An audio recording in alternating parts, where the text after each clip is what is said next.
It was very heavy for a while on the... Am I allowed to say words on here? We call it lumbersexual. Am I allowed to say that? I don't know what lumbersexual is. Basically, like really attractive lumberjack guys with like beards. Yes. And welcome to Hollywood Game Changers. My guest today is the first time we've had an agent on the show, so I'm super excited. She is the commercial agent and voiceover agent at DDO Artists in North Hollywood. I'm so excited to have with us Julie Gudz. Thank you. Did I pronounce that right? Almost, but it's okay. I accept anything. So the easiest way to remember it, it's Gudz, like Goods. Gudz. But I'm Ukrainian, and my grandparents are immigrants, and they didn't know English, so they made their own spelling. Did and they? Possibly not even my real last name, but you know, it works. Well, they do change those names when they come over Ellis Island. Mine was O'Kane. Oh. Yes. Okay. They dropped that They O. shorten everything. Yeah, they just dropped the O. They took all the Irish out. Oh, okay. All right.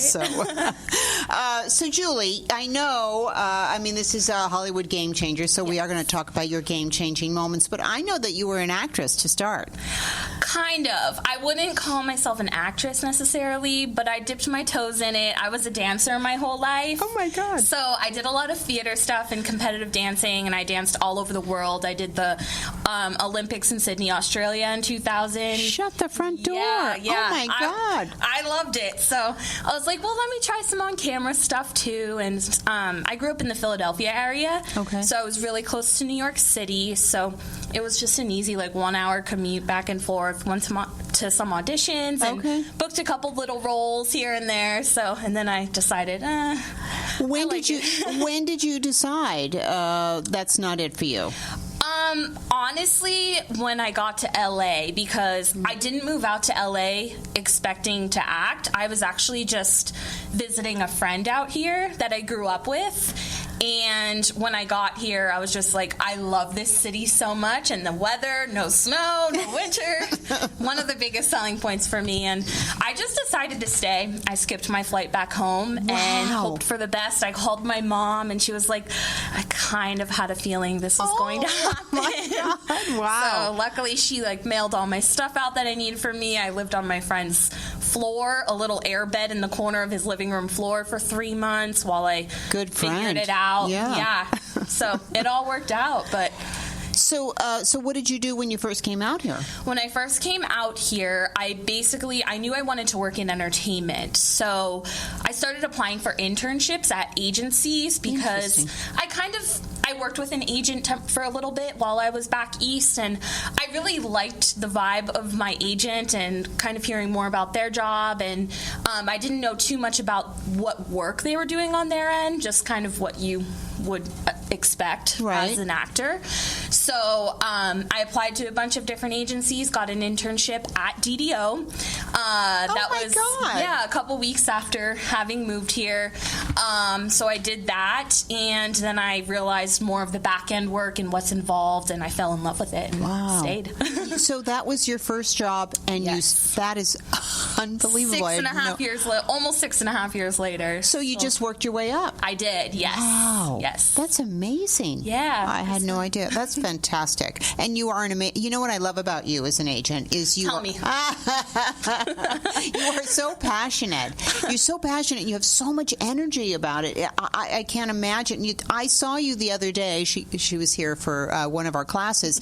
You are submitting people on the phone, talking to me, and watching actors all at the same time. No. I'm from the East Coast. I'm multitask. You are really a multitasker. No, it's great. Thank you. That's very nice of you to say. I appreciate it. And I know you get really excited when people book. Oh, yeah. Yeah. Who doesn't? Oh, I know. Yeah. I even get excited when people book. No, it's fantastic. All right. So that was boom, you just came out here and got started. Yes. So let's talk about DDO. DDO has been around since 1969. Right. So we're one of the longest running commercial houses in LA. That's crazy. Yeah. It's been a long time. I don't know fast math very well. What is that? 70 years? 60? It's older than I am. Okay. Well, 70? No, it's not 70. Yeah. So that's 60. Wait, you said 1969? 69. 69. 79, 99, 2009, 19. 50 years. Wow. There we go. 50 years. That's yes. crazy. Yeah. Wow. So, yeah. So, okay. So, and you guys recently merged with Stage 9, or no? We merged with Stage 9. They were another agency that focused mainly on theater, stage theater. And I think they did some TV and film as well and some commercial. They were more of a boutique agency. And we acquired them about, I think it's 6 years ago now. Oh, okay. So it was kind of close to when I started my internship at DDO. And then, yeah, we've worked with them. And we also have another dance movement sports agency under our umbrella, the Movement Talent Agency. So, oh, it's sports as well? Yes. Oh, I didn't know that. Yeah. Oh, I might have to send you some people. Anything movement related, athletic, dancey. Oh, I didn't know that. Yes. I thought, okay, fantastic. So walk us through the process. You get to work and... I get to work, and if I haven't already had 2 cups of coffee, I make a large one in the kitchen, first and foremost, obviously. This is where she gets her energy from. And then, the morning is basically just checking our worksheet to make sure all of our talent is confirmed for their auditions, making sure casting hasn't sent us any notes of any changes, address changes, added wardrobe, whatever it may be. Just making sure everyone's on the same page. We act as the liaison, obviously, between the casting director and the talent. So, solid communication across, first and foremost. And then, we just go through our emails, any urgent breakdowns or any urgent contracts or anything that may have come through overnight that we didn't already see the night before, even though we're all working all the time. I know. It's because when the online submissions happened, it feels like there's no stopping. There's no, 6 o'clock. Yeah, you go home. Our office hours are 9:30 to 6:30, but really it's from when you go to bed till when you wake up. So for me, I'm a night owl. I just said before that owls are my favorite animal, and that's part of why, because I love the nighttime. So I usually go to bed at 3, 4 in the morning, and I'll try and turn off the email by midnight just to have some time. But, it's also when you love your job as much as myself and everyone that works at DDO does, it's kind of fun to check your email all the time and see what there's going on. I mean, do you get up in the middle of the night and pee and check your email? Yes. There are casting directors that will work at 2 in the morning. That's crazy. So when those come through, I'm like, ooh, let's be the first to submit on these. And yeah, it's fun to get that done. They must just be laughing, going, Julie's up. That's crazy. I don't know, but... So for those of you that don't know, everything is digital. It's all online.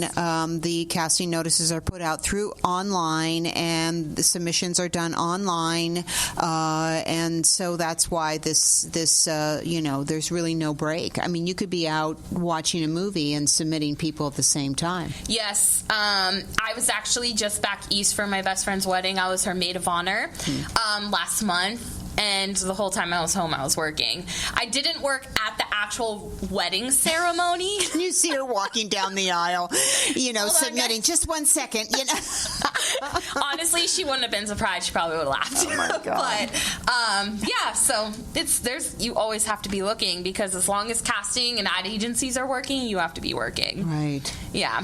Now, people always want to know, well, how do you get into DDO? What's the best way for an actor to submit, to be considered for representation?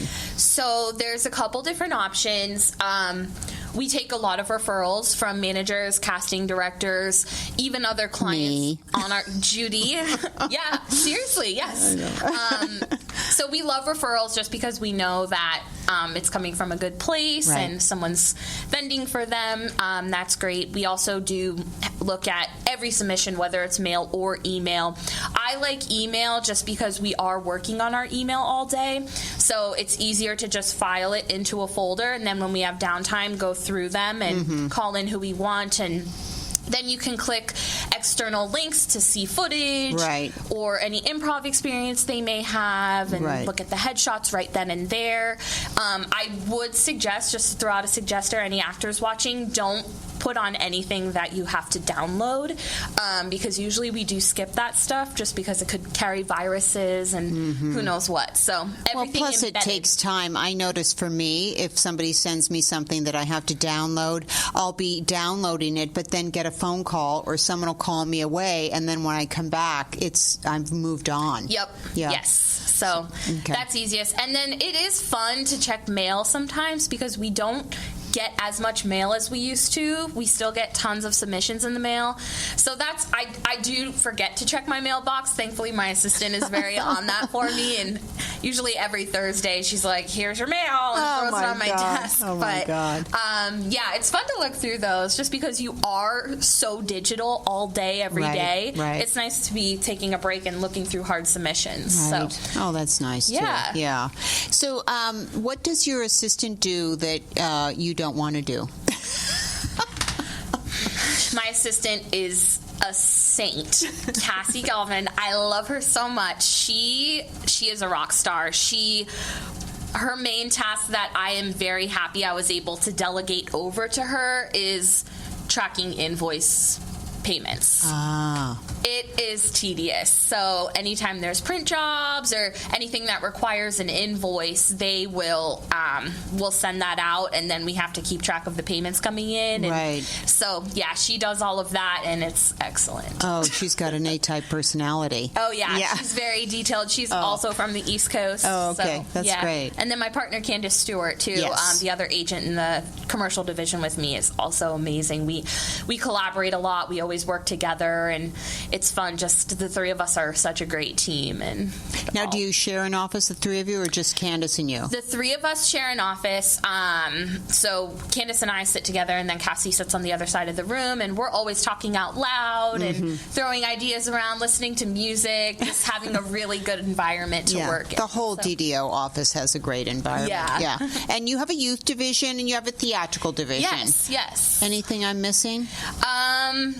I think that's it. Yeah, our youth division does voiceover too. Yeah, they have voiceover. They do TV, film, print, theatrical, everything, commercial, and then our theatrical division has a stage and a TV film department. Oh, awesome. Yeah, awesome. So, when someone comes in, say you call them in, you're like, okay, I like this person, let's call them in. Can you just walk through what are like, oh my God, when do you decide that this is not the person that you're going to be taking on to represent? It honestly depends. A lot of the time, people need to remember they're always being watched, just like if you're at a casting.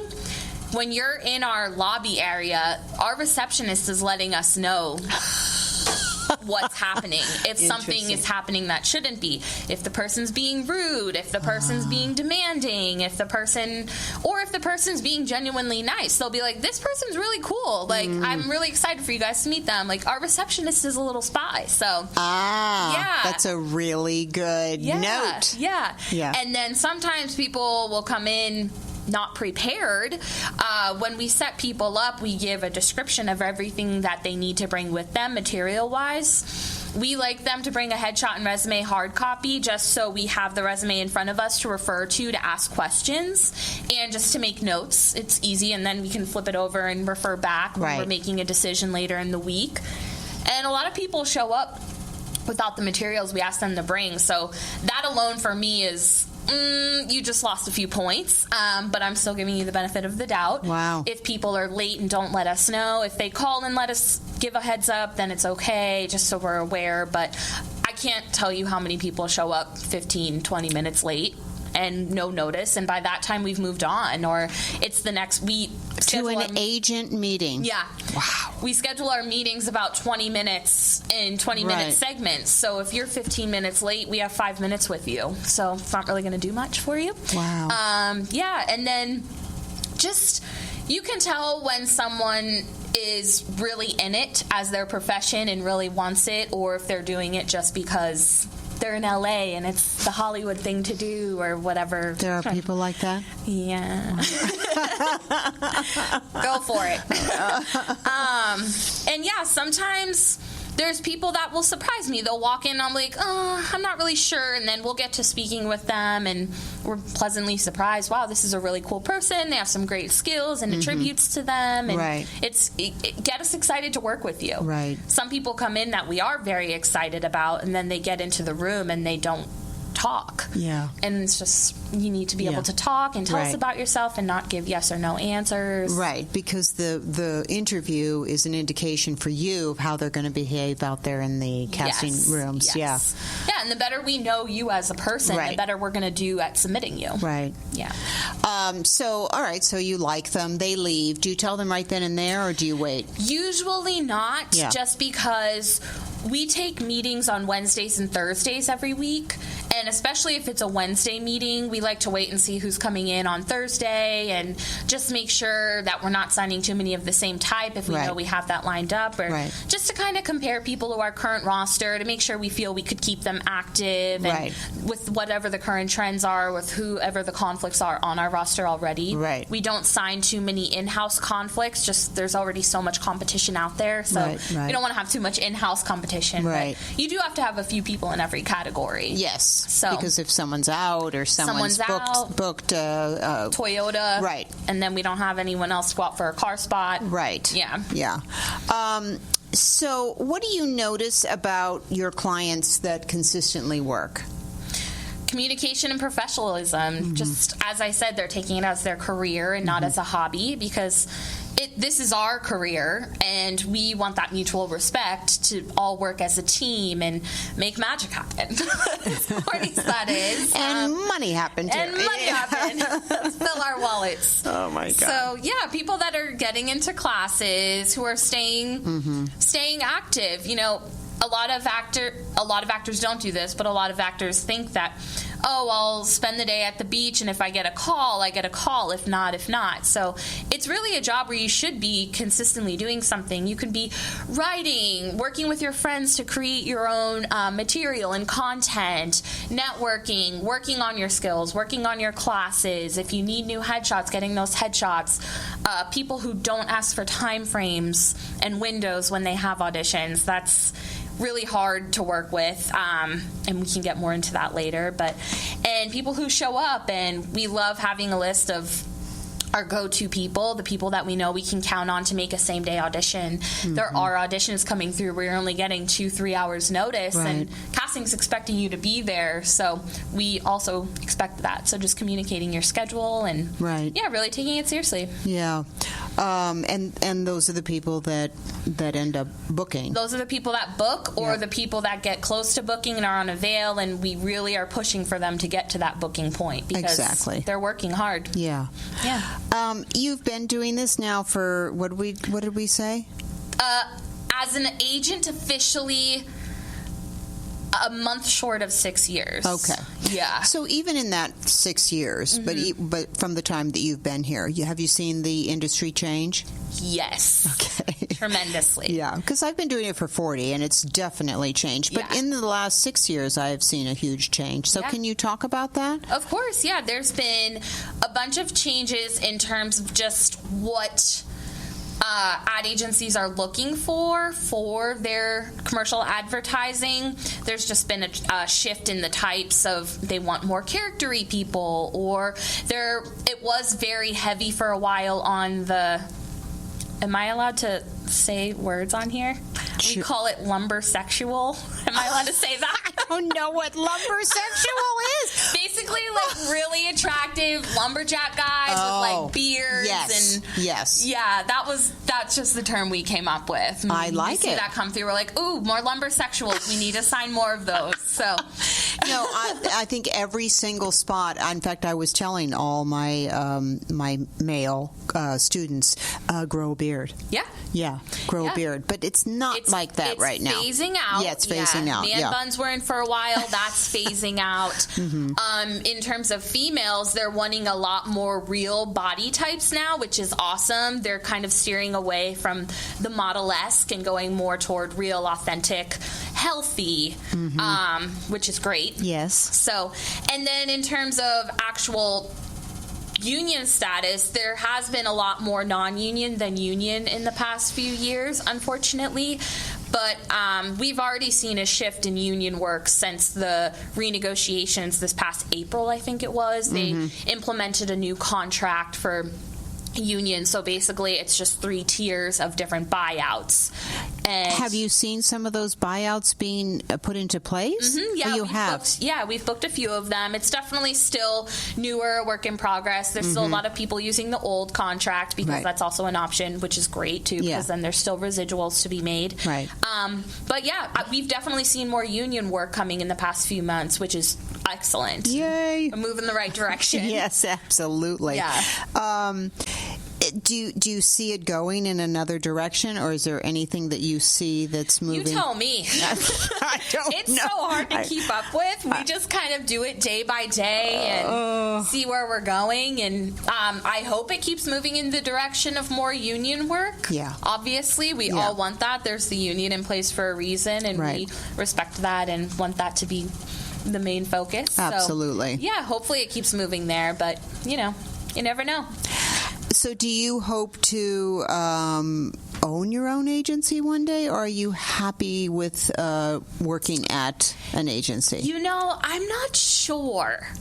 I would love to own an agency, but I also kind of like the place that I'm at right now, just not as much management aspect of it. That might change as I get older, but right now I'm completely happy where I'm at. I love DDO. I love my bosses. We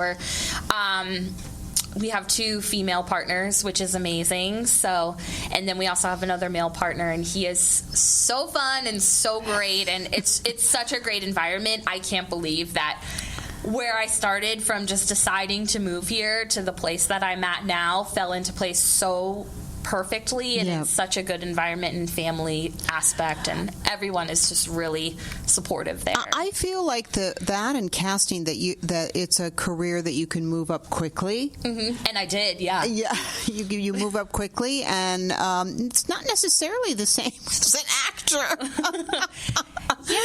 I mean, I guess it depends, but I think, there's more potential. It also depends on what agency you're at. DDO is boutique plus, I like to say. I like that. Yeah, we're not a boutique agency, but we're not a huge house. We know all of our clients to some extent. It's not just a face on a roster, which is great, and I love that. I love that I know if a client stops in, I know who they are immediately. As long as they look like their headshots.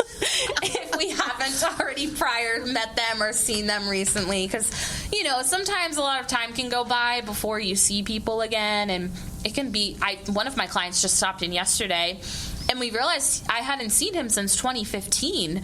I was like, first of all, where did that time go? Because it does not feel that long. And he did still look completely the same, but sometimes they don't, and you're just like, we should maybe get you some new photos.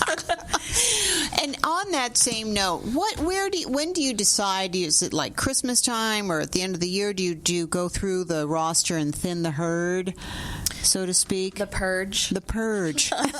When do you do the purge, and what determines a purging?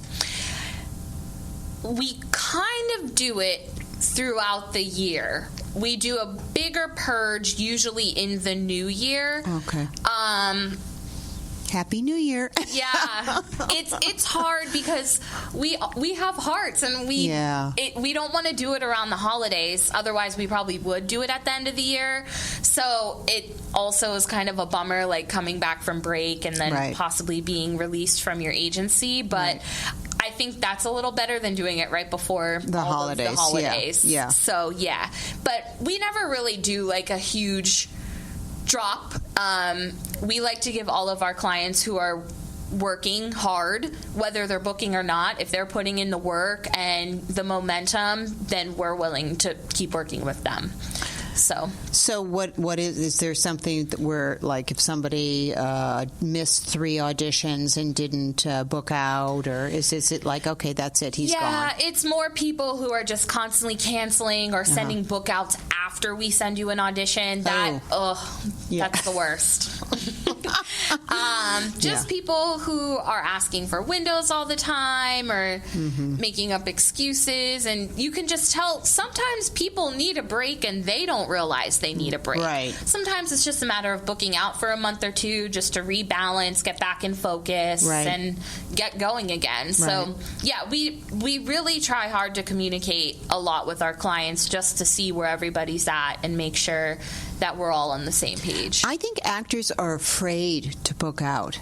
Really? Yeah. I think they think if they book out, they'll be forgotten. It's kind of like telling your parent. Are you afraid to book out? No. Good. No. As a matter of fact, I book out probably too far in advance. I'll book out. I had this November trip coming up, and I booked out in September. And they were like, don't tell me now. Oh, really? Yeah. I love having bookouts in advance because we just plug them right into your LA Casting Frontier calendars. Oh. And then they're there. I didn't know there was such a thing. Yeah, I don't know if every agency utilizes that. And that's great. Whatever you decide to do as an agency is great, whatever works best and what tool works for you. Us personally, we do utilize those calendars because when we're submitting, we're just plugging in the dates casting's providing us, and if you're booked out, then you don't pop up. Ah, wow, that's so great. Yeah, no, I'm not afraid to, but I think actors, certainly I've learned from classes that actors are afraid because they think if they book out that you're going to get mad at them. No. Quite the opposite. Yeah. And then I think they think, well, no one will, I'll just sneak off to New York, no one will know. But of course, that's always when an audition comes in. Murphy's Law. Yeah. Or right after you book out, you'll get an audition. Yeah. It always happens. Exactly. But yeah, we try and work around people's schedules as much as possible. Awesome. Yeah. Well, we have some questions from some listeners that we asked if they had any questions. So Hannah's going to bring that up to me, and I'm going to ask you some questions, random questions from listeners. Okay. We are back with Julie Gudz. I said it wrong again. Gudz. Julie Gudz. Julie Gudz from DDO Talent Agency. So we have some questions from some listeners. So I'd love to get your take on this. How can I balance being a working mom and my daughter's auditions? So this is more almost youth agent, but yes, this is more of a youth question. However, I don't want to give the wrong answer, but I would say have a flexible job that's going to allow you to leave and come back. Because the auditions can come up at any minute. Right. A lot of times they'll put children's audition in the afternoons after school so that no one has to be pulled out of school. Right. So that could also help if the parent works hours that are till 3 or until 4, just somewhat flexible around that.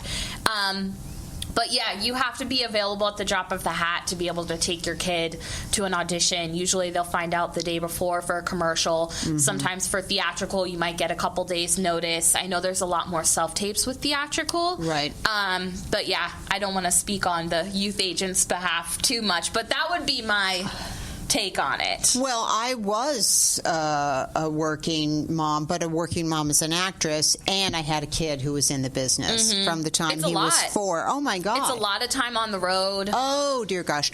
No, and what I had to do sometimes was employ someone to drive him to his auditions if I couldn't. And I guess if they're older children, I don't know what the rules are for Uber and stuff, and I think they have a kids Uber app now. Oh, they do? Yes, that I think if you're 15 or 16 and over, so you could utilize that if they're older. If they're 16, can't they drive? Oh, if they're not driving. I'm 32 and I don't drive. I have a car and a license, but I don't use it. Wow. It's scary driving here. In LA? Oh my God, that's hysterical. Yeah. But no, there were times, I remember my son was shooting a commercial. It was the best commercial he ever shot. I mean, I think it was really one of the best commercials in history. 7-year run. Holy 7-year run. And during the shoot, I was working on Friends. Okay. So I had to hire somebody who was actually another sort of stage mom, and so she brought her daughter, thinking her daughter could be an extra. Push that in there. Oh my God, it was really. But yeah, there were many. I had to be very creative about getting him to his auditions, and if I couldn't take him, but. Yeah, and thankfully now, too, there's a lot more with cell phones and apps and reliable sources. Yes, so, yeah. Absolutely. Okay, so yes, you do need to be flexible. What is the status of union work right now? Well, I think you just talked about that. Yeah, I would say it's probably 60% union, 40% non-union. Really? Vice versa. I said that in the wrong order. Okay. 60% non-union, 40% union. But it's getting better then. It's getting a little better, yeah. And I might be lying as well. But non-union is still triumphing union, but the gap is less than it was even last year. That's awesome. And just to speak on that just a little bit more, how has the non-union work changed?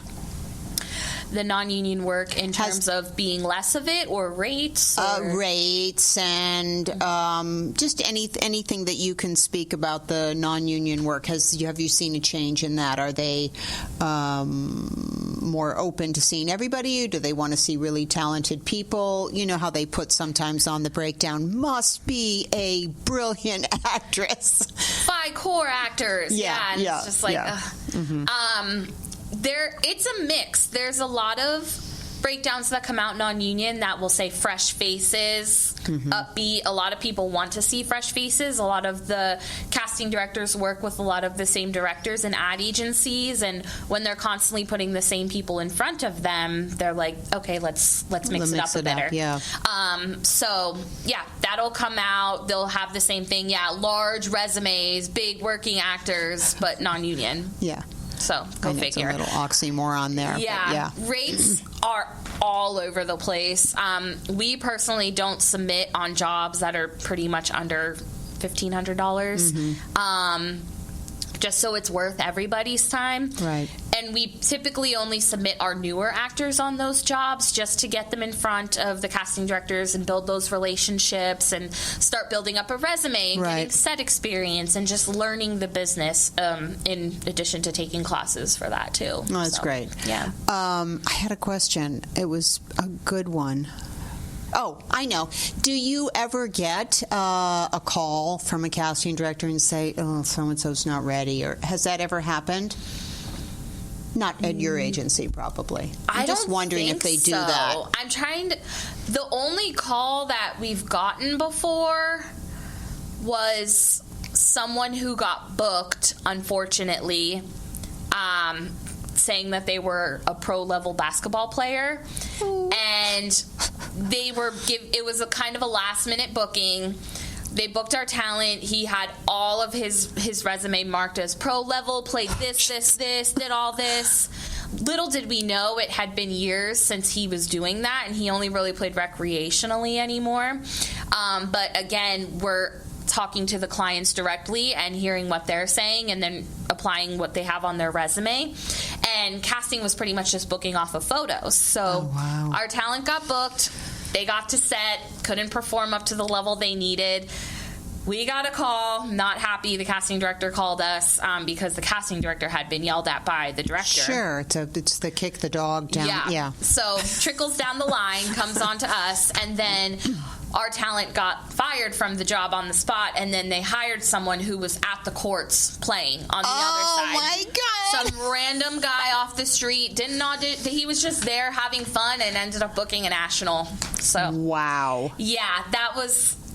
Do you represent that actor now? No, we do not. That would be a good story. Yeah. So, all right, here's another question from a listener. How can I keep in touch with my agent? Wow, that's a... Yeah, just email's great.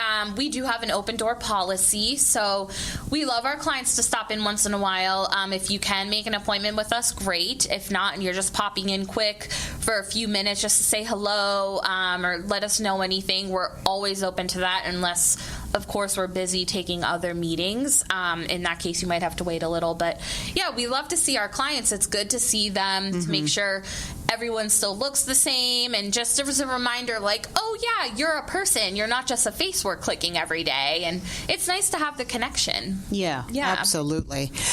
Here's an interesting question. I like this one. What is your relationship with managers? With managers, it depends on the manager. We work with a ton of managers.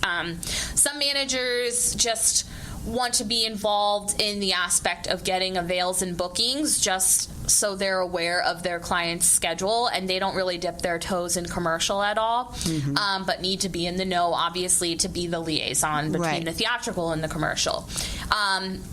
Some managers do submit on commercials now, and in that case, we forward auditions we receive, they forward auditions they receive, and then if the manager gets an audition and that person gets on avail, they'll pass it over to us to take over so that we can negotiate and close if they book. So yeah, it kind of depends on the manager, but yeah, we love working with managers. It's great. It's someone else on the team. Yeah. Good. Awesome. We're going to take a short break and come back and play Julie's favorite game, which is Uno. When I was going through cancer a few years ago, I went to WeSpark. I knew about WeSpark because I had previously done fundraisers for them, but walking through the door with a cancer diagnosis was a whole different experience. That is when I really saw what an amazing, life-changing place that is. WeSpark Cancer Support Center enhances the quality of life for cancer patients, for their caregivers, for their survivors, and for their loved ones. WeSpark provides free programs and services. Free. I'm talking about yoga and group therapies and Reiki massage and acupuncture.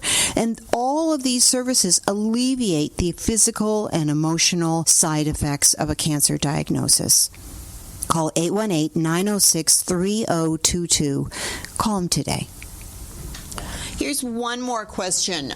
So there have been some self-tapes for commercials. Yes. Actually, quite a few lately. More than before, yes. Which is, I'm very nervous about that. I mean, I love going in to audition. Yeah. I love going in and auditioning, of course, for a callback when the client and the director's there. Yes.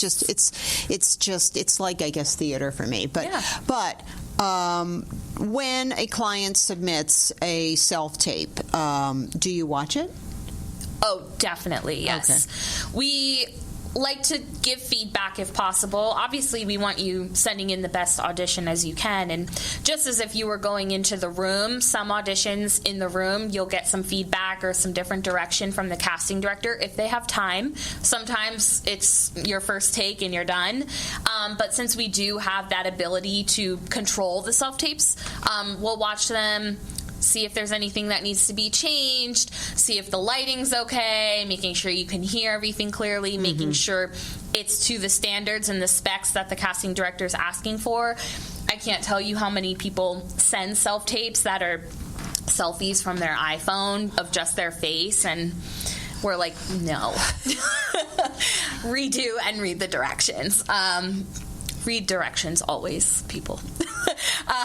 Yeah, and then just, again, we like to see what they look like in case it's been a little while since we've seen them. Oh, okay. Yeah, that's great, too.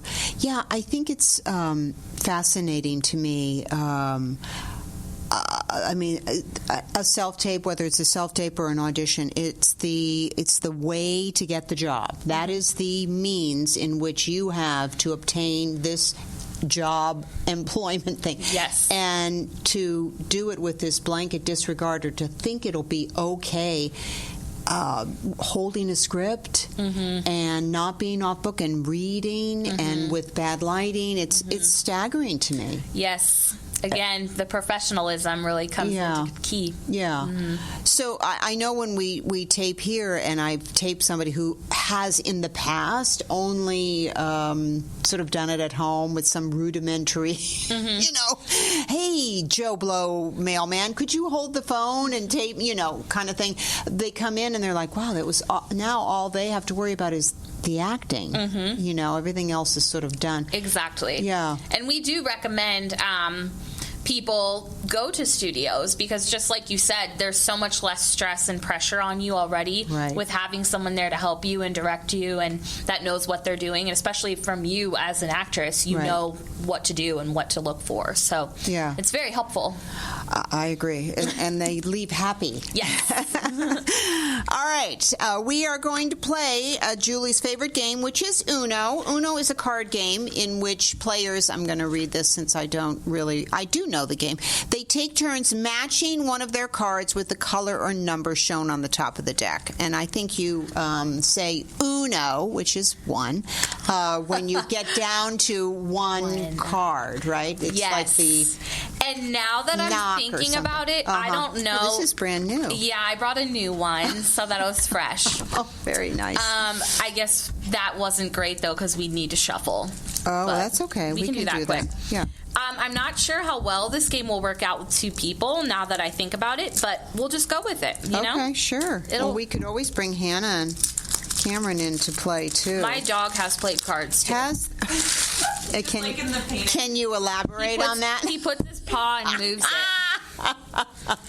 And if he's on my lap and I'm like, this one, he'll do it. Oh, so you're basically cheating with the dog. If you want to call it cheating, or if you want to call it adorable. Adorable.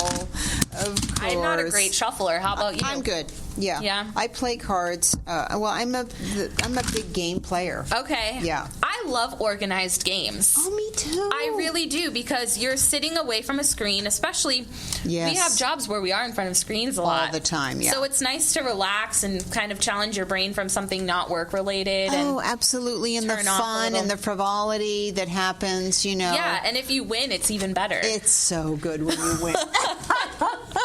People have said that I'm a bit competitive. Oh, yeah, I'm super. I just told Judy earlier I'm a Leo, and I'm very competitive. Oh, so well, this will be an interesting game. I guess you already won the game of shuffling, because I want to just go like this. Oh.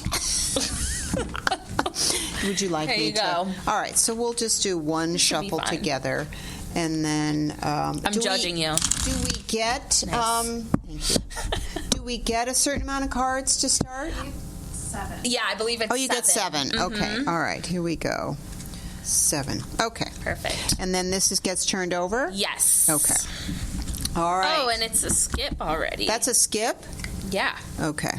So people can see. Also can get confusing when you're playing Uno with two people. Right. But we're going to go who do you for it. skip? Oh, okay.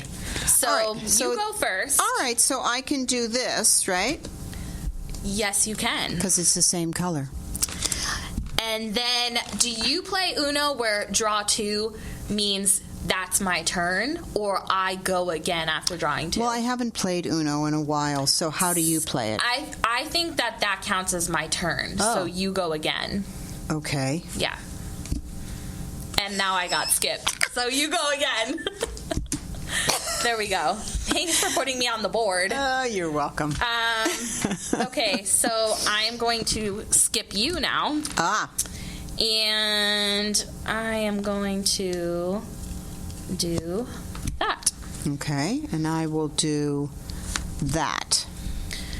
Okay, fancy lady. I will do that and change it to blue. Okay, Sugar Shack. And you keep drawing. You keep drawing until you get something to put down. What's that? That's reverse. And I can't do that unless it's red. So again, with two people, yeah, it's kind of weird. But you would reverse the order. Oh, I am not happy. There we go. Not happy. So, okay, I am going to make you draw 4. Show unfortunately. People? Show people my cards? I wish I could see the reflection. What is this? That's draw 4. That's a wild. So you have to draw 4, and then it's my turn. You know, again. Julie, I liked you before. And I'm changing the color to yellow. Okay. And we're going to go here. All right. I can do that. Okay. Okay. Okay. Okay. Okay. My turn again. And then Uno, draw 4. Oh, you basically screwed me in the pooch. Turning it to yellow. So you're out. Doesn't matter. And I just won. Oh, my God. Wow. You know what? I have to tell you, this is the first time in the history of Hollywood Game Changers that I've lost a game. Good game.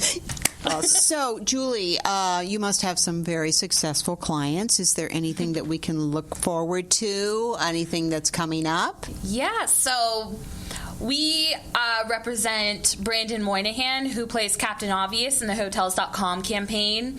So that's been going on for... Oh, that's a great campaign. Yes, and it's been running 6 years now, and fingers crossed that it keeps going. So oh, my God. That's very exciting for us. And we also have a client, Natalie Palamides. She is a recurring role on the Progressive commercials.